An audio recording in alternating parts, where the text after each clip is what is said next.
daerah. Nah, itu bisa dijadikan sebuah pilotnya gitu ya. Idealnya yang kita jalani atau yang kita pilih itu adalah kuliah dulu. Nah, kuliah sesuai dengan minat kita gitu ya.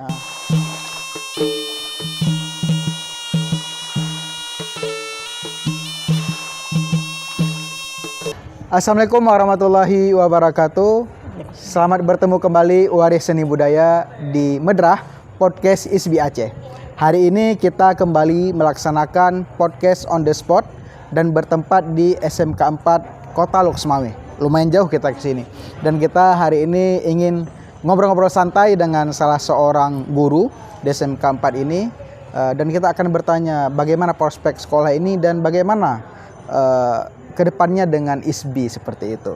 Mari kita sapa bersama Ibu Amah, kalau teman-teman memanggil di sini, mahasiswa memanggil di sini dengan nama gaulnya Ibu Amah. Assalamualaikum Ibu. Waalaikumsalam warahmatullahi wabarakatuh. Ibu Amah gitu Bu ya. Nama lengkapnya siapa sih Bu? Nama lengkapnya Rohamah. Rohamah. Singkat juga sih sebenarnya. Rohamah disingkat jadi Amah gitu. Jadi Amah. Titelnya masih SPD. Rohamah SPD Ya, lengkapnya. Rohamah SPD. Baik, Ibu guru di sini. Terus kemudian selain guru, Ibu menjabat ada jabatan lain nggak sih Bu? Ya, kebetulan saat ini dipercayakan untuk wakil kepala sekolah bidang kehumasan. Oh, wakil kepala sekolah bidang kehumasan. Iya, kemudian gitu ya? Juga sebagai ketua BKK. Oh, BKK SMK. itu apa? Bursa Kerja Khusus. Oh, ini berarti kalau tempat kita itu ada semacam tempat karirnya siswa-siswa gitu ya. Sesuai dengan moto SMK, sesuai dengan visi SMK kan begitu ya. Artinya semua siswa itu tamatan itu dia harus komunikatif, harus kolaboratif, harus kreatif. Ya, jadi selain dia harus punya pendidikan tinggi, juga harus karirnya harus bagus. Itu memang harapan. Ya, targetnya ke situ ya. Targetnya ke sana. Jadi tepat sekali nih kita mau berdiskusi ngobrol santai dengan wakil kepala sekolah bidang humas ya. Jadi bukan humasnya langsung, tapi ada sistem wakil kepala sekolah kok di sekolah gitu. Baik.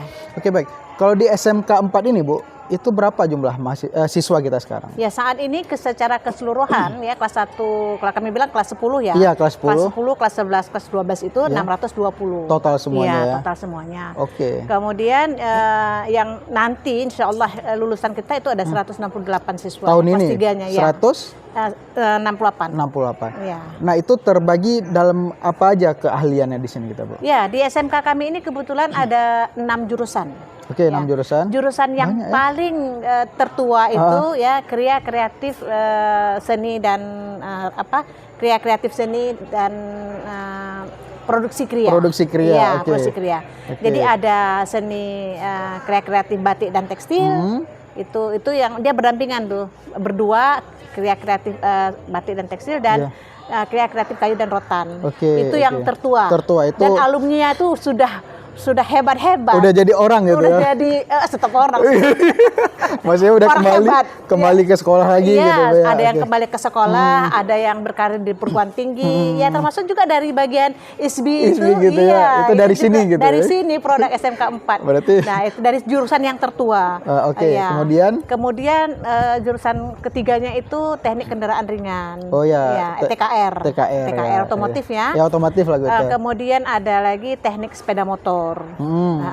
Masih kategori otomotif dia ya. Betul. Kemudian ada desain komunikasi visual. Oke, DKV ya.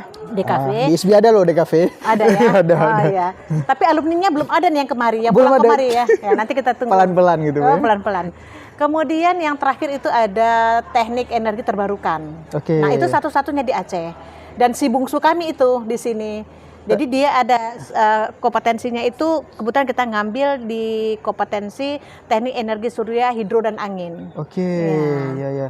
Itu si bungsu. Jadi menciptakan listrik tanpa PLN. Tanpa PLN. Jadi mereka hemat listrik. Banyak penemuan-penemuan di situ. Iya. Itu inovasi. Jurusan untuk yang inovasi. Oke. Berarti calon profesor di situ. Insya Allah. Diharapkan seperti itu. Amin. Nah, begini Bu, kita menarik ini. SMK kan seperti Ibu katakan tadi, goalnya itu, moto kita itu adalah selesai mereka sekolah, mereka bisa berkomunikasi dengan baik, kreatif, sehingga nanti akan gampang diterima dunia kerja. Nah, melihat hal sekarang, fenomena remaja sekarang kan banyak tawuran sekarang, apalagi di Aceh, sepertinya lagi marak-maraknya dengan geng-gengan gitu. Itu bagaimana peran SMK dalam melihat kondisi tersebut? Ya, kami selalu mengantisipasi siswa untuk tidak bergabung. Saya melihat saya tidak tahu apa yang dijanjikan oleh kelompok begal, komunitas itu saya nggak tahu apa yang dijanjikan kepada anak-anak bangsa kita. Sehingga mereka terhipnotis. Sehingga mereka terhipnotis, kemudian mereka berdaya upaya. Kalau memang syaratnya itu harus bunuh orang, berani untuk bunuh. Menyenggol orang, merampok dan sebagainya. Tapi mereka harus memenuhi persyaratan itu. Nah, saya nggak tahu bagaimana besarnya iming-iming yang mereka dapatkan atau yang ditawarkan oleh komunitas itu sehingga anak kita rame-rame cenderung ke sana. Ya, tapi saya melihatnya itu faktor keluarga sih sebenarnya. Betul. Kan? Tapi kalau kami di SMK 4, karena kami juga merasa orang tua kedua mereka, siswa-siswa ini.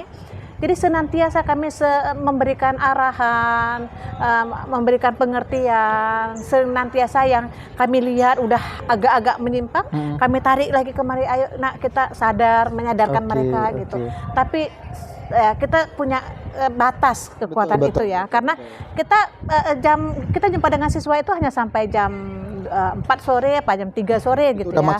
Itu udah maksimal itu ya. Tapi di luar itu kita nggak tahu. Mereka disambut oleh komunitas-komunitas tertentu yang kita bilang untuk saat ini komunitas yang negatif. Iya, gitu betul. Tapi ketika terjadinya mereka penyaringan atau ketangkapan, kami pemaaf.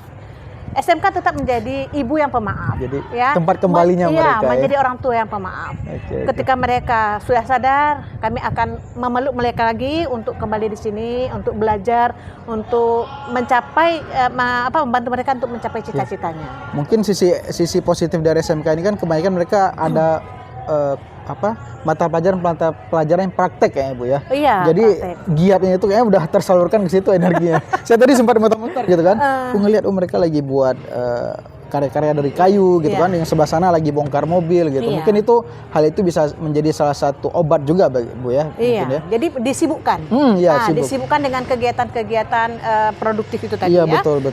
Pembelajaran produktif. Maka mereka istilahnya gini ya, kami dulunya ini sebenarnya sekolah seni. Dasarnya ini SEMIK ya. SEMIK, sekolah menengah industri kerajinan sih dulunya awal kisah saya berada pertama di sini gitu.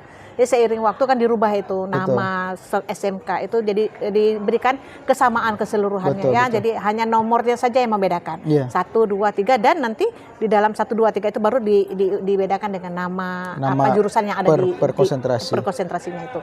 Nah, jadi sebenarnya mereka ini kalau kita arahkan, kita beri kesempatan untuk ya seperti saat ini ada siswa-siswa kami kasih kesempatan untuk magang. Oke, magang di kantor. Masih status siswa. Oh, status siswa. Masih status. Oh, status ya, siswa. Jadi udah magang tunggu, dia. Ya, kalau dulu di kampus kan mahasiswa ya. Betul. Mahasiswa di semester akhir atau menjelang akhir magang ya. Nah, ini juga siswa di semester akhir di yang kelas 12-nya ini diberikan kesempatan untuk magang. Jadi kami tawarkan kepada siswa kepada anak-anak kami siapa yang berkenan untuk magang. Bahkan kemarin ada undangan magang ke luar negeri, itu ke Jepang. Ya, kami juga menyambut dan kami sudah mengarahkan kepada siswa atau siapa-siapa yang ikut magang. Artinya pemagangan itu merupakan salah satu terwujudnya entrepreneur tadi. Betul. Tapi kami katakan kepada mereka, kita tidak cukup hanya dengan kemampuan bekerja. Karena orang SMK ini kalau bekerja tok tidak ada ilmu komunikatifnya itu juga susah untuk menjadi orang besar begitu. Makanya saya bilang kalau idealnya yang kita jalani atau yang kita pilih itu adalah kuliah dulu. Nah, kuliah sesuai dengan minat kita gitu ya. Kemudian setelah kuliahnya selesai, ilmu pemagangannya juga bisa kita wujudkan. Jadi bisa dikombinasi gitu. Iya, jadi dia combine antara punya hard skills dengan soft skill itu tadi. Hard skills sama. Nah, menarik ini. Jadi ketika kita melihat nasabnya kalau istilah kata orang ya, ataupun neruknya kalau ada bahasa orang Aceh, dari beberapa prodi ataupun keahlian di sini kayaknya cocok dengan ISBI, Bu. Itu bagaimana Ibu menanggapi hal tersebut? Apakah karena gini, ada stigma ya, kadang-kadang ada yang melihat sekolah di SMK tuh langsung kerja gitu, nggak perlu kuliah gitu kan, seperti Ibu katakan tadi. Dan ketika kuliah pun ya, ketika kampus itu seni ataupun hanya keahlian seperti itu kayaknya nggak cerah masa depan. Itu seperti apa, Ibu? Pengalaman dari Ibu? Iya. Saya sebenarnya ini berterima kasih sekali kepada ISBI ya. ISBI ini saya lihat yang paling aktif untuk kembali ke rumah. Mungkin kebetulan karena ada banyak alumni kami ya yang di ISBI itu, jadi kembali ke rumah istilahnya mengajak adik-adiknya. Dan kami sangat setuju dengan itu. Dan setiap waktu saya rasa ada setiap tahunnya untuk angkatan dari alumni SMK 4 ada yang daftar ke ISBI itu ada ya. Yang sedang sekarang yang siapa namanya Diana, pokoknya ada rame lah, saya nggak hafal tuh satu-satu ya. Tapi mereka di ISBI tetap setiap jurusan, terutama jurusan jurusan anak tertua kami lah. Kria tadi itu ya. Kria kreatif kayu dan rotan dan kria kreatif batik dan tekstil ya. Dan DKV itu memang kami arahkan ke ISBI dan itu memang tepat sasarannya. Tepat sasaran ya. gitu. Tapi ini kalau bisa untuk ISBI itu sendiri saya punya saran. Boleh nih. Ini boleh ini kami sangat senang gitu dikasih masukan. Saya pernah itu ngobrol sama Pak Saniman juga, sama Pak Hamzah juga, kemudian sama Pak Isannya juga, gitu kan. Kalau saya bilang itu orang-orang decision maker ya, yang pembuat keputusan gitu ya. Nah, saya pernah menyampaikan bahwa ayolah kita buat komunitas seni gitu. Jadi ISBI itu jangan terlalu jauh dijangkau di Banda Aceh, tapi dia punya apa istilahnya ya, punya regenerasinya di kota, di daerah. Kantong-kantong kecil gitu, Bu ya. Iya, artinya gini. Kita kan buat komunitas kecil-kecil, misalnya alumni yang sudah ada di ISBI yang mungkin tidak terikat dengan ikatan dinas sebagai dosen atau sebagai apa, tapi mereka ada yang kembali ke daerah. Nah, itu bisa dijadikan sebuah pilotnya gitu untuk dijadikan komunitas di daerah gitu. Jadi misalnya kan ini kalau SMK, SMA, SD atau SMP itu kan, itu setiap tahunnya kan ada FLS 2N ya. Jadi kan kita susah mencari orang-orang yang kompeten di bidang seni itu susah. Untuk melatih. Selain melatih misalnya gitu ya. Seharusnya kalau misalnya kita punya komunitas yang tetap komunitas yang tetap. Saya ingat dulu ada di kantor Bupati, mungkin Bapak teringat nggak? Kantor Bupati ada sanggar itu. Oh iya, Sanggar Cut Mutia dulu. Iya, sanggar itu ya. Masa Pak Tarmizi Karim betul. Itu kan ada sanggar. Anak-anak ramai tuh, gitu ya. semua mendaftar jadi sanggar. Nah, saya mau yang ada yang seperti itu. Jadi orang ISBI yang menggerakkan sanggar-sanggar di daerah gitu, di kota. Menarik dari statement Ibu tadi. Ibu mengatakan susah mencari orang yang seni. Berarti prospek kerja seni ini masih banyak gitu? Bagus itu. Saya kan kalau misalnya kita ke Jogja ya, ke Jogja coba. Begitu kita masuk ke kota Malioboro-nya karena memang kita kalau tugas dinas ke sana pasti kan ke Malioboro. Itu tanpa mereka kasih tahu bahwa ini adalah kota seni, kita udah nampak. Kelihatan terus. Kelihatan dengan nggak tahu auranya itu nampak. Nah, ini kenapa kita nggak coba menghidupkan di daerah kita dengan ISBI ini sendiri?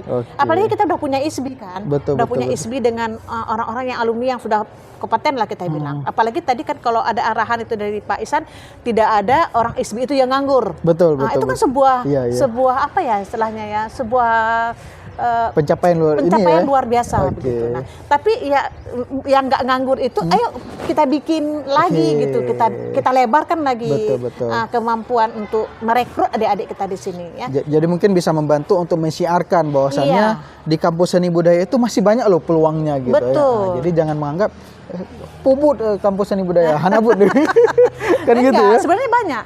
Ini kami di sekolah kan, kalau di sini gitu. Mau masukkan siswa, mau ada komunitas, saya kata-kata di sanggar ya.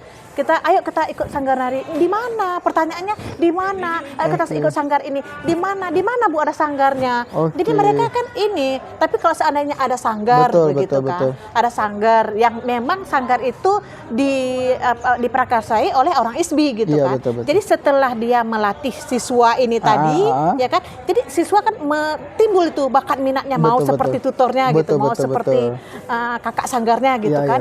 Nanti di situ bisa dipromosikan ISBI langsung dia ya. Jadi kami pun yang kami gaung-gaungkan, kalau misalnya sekolah hanya selalu menyarankan ayo nak ke ISBI itu cocok segala macam, itu memang iya, tapi istilahnya kalau bahasa Aceh dia baju nak kurung baju.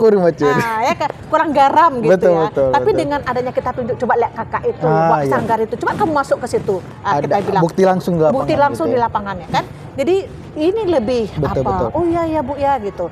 Nah, apalagi kan tadi jurusan desain ya. Tadi barusan saya waktu masang ini kita lagi siap-siap untuk podcast ini, terus saya bilang sama anak-anak saya ini kan, saya bilang lihat tuh. ini tidak mudah pekerjaan yang seperti ini saya katakan. Betul. Dan ini menjanjikan. Iya, ini pekerjaan yang menjanjikan bahwa hari ini kita sudah dalam masa masa digital kita bilang. Semuanya pakai kita harus mampu untuk ini. Jadi inilah yang kita isi peluang-peluang seperti ini. Betul. Dan saya rasa ini ISBI ini sudah luar biasa ya memberikan peluang. Apalagi tadi ada beasiswanya begitu. Dan anak-anak kita kan anak-anak saya cari beasiswa juga lah ya. Iya kan di mana-mana cari beasiswa. Iya kan. Jadi peluangnya besar, kemudian kampusnya nyaman juga kan, dan ditambah beasiswa lagi. Jadi cuma pertanyaannya tadi sama siswa saya, ada asramanya nggak gitu ya? Di asrama kita on progress. Insya Allah bisa dalam tahun ini kita letakkan batu pertama, masih diproses. Iya.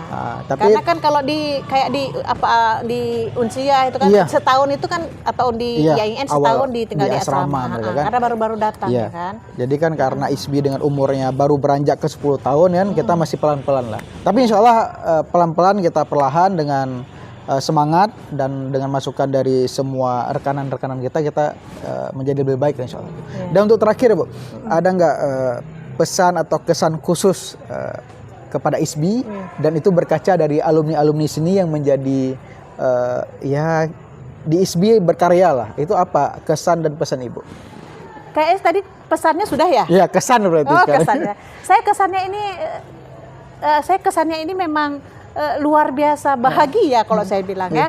Bahagia, baik betul ini tujuan daripada ISBI ini sendiri ya. Karena kalau kita mau memperbanyak mahasiswanya misalnya gitu kan.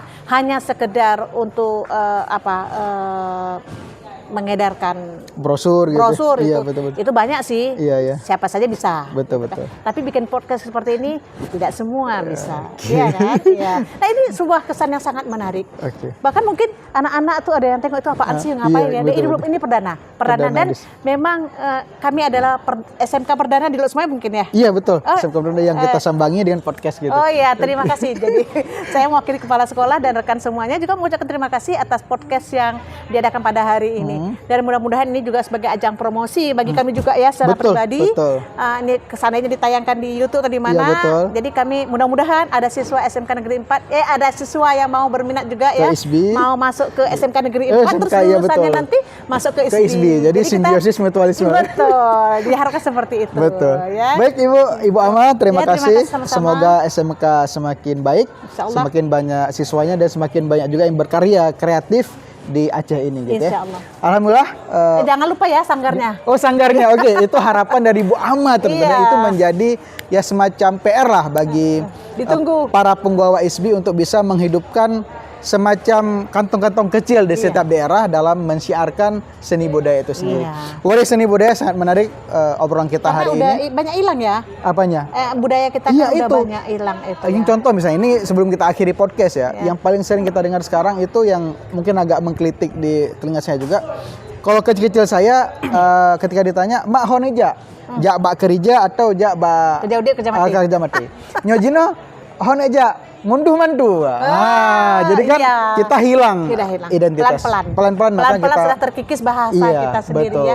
Yang ngikis juga orang kita. Iya makanya kita perlu mensiarkan, perlu ada semacam ya ayo mari kita bahasa mulai. Malah sekarang orang Aceh udah pandai bahasa Korea. Betul. Kalau itu kan tidak masalah selama dia masih bisa berpegang ke bahasa Acehnya kan itu nilai plus kan. Betul. Tapi ini ditambah bahasa Korea hilang bahasa Acehnya gitu. Itu emang. Baik. Waris seni budaya ini kalau kita perpanjang semakin panjang lagi dan ini banyak hal memang yang ingin disampaikan oleh Ibu Ama, tapi karena kondisi waktu kita sangat terbatas. Terima kasih atas perhatiannya. Semoga obrolan singkat ini bisa menambah informasi, bisa mengedukasi dan mendapat wawasan yang baik dari segi SMK maupun ISBI-nya. Terima kasih. Salam waris seni budaya.